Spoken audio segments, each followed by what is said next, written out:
In the movie, there is no such protection granted.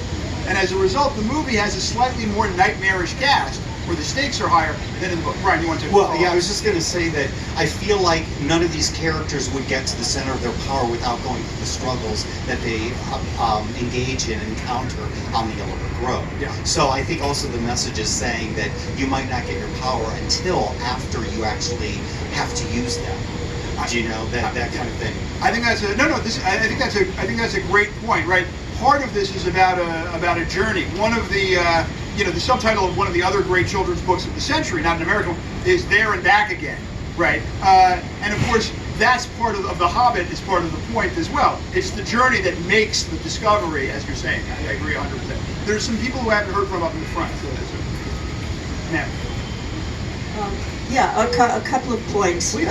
In reading it again for today, I was struck by the language, which is pretty sophisticated, convoluted to a little of it, for a children's book. I think it is written and designed for older children, teenagers probably, young adults as we call them now. And I think reading it because you have to read it to small children, it's pretty scary, with all of the witches and the wizards and again murder or direction to murder, which, by the way, the scariness of it may be why Anne Carroll Moore didn't want it in there, because witches and wizards to a lot of people are at that point anyway, certainly were not very welcome around the house.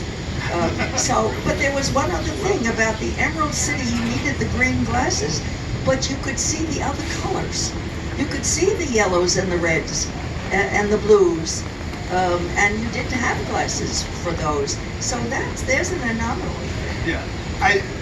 Just to take that brief question first, then to get to the more substantive thing that you were saying.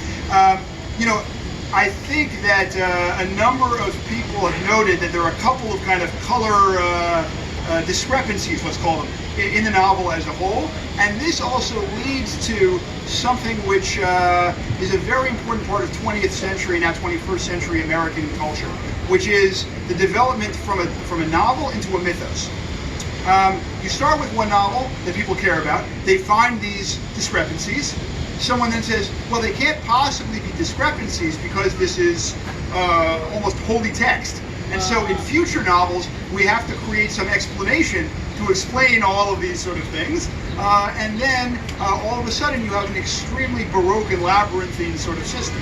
And this is one of the things that happened over the 37 or so novels that Baum and his successor kind of developed. You have this kind of mythos that is extremely weighty.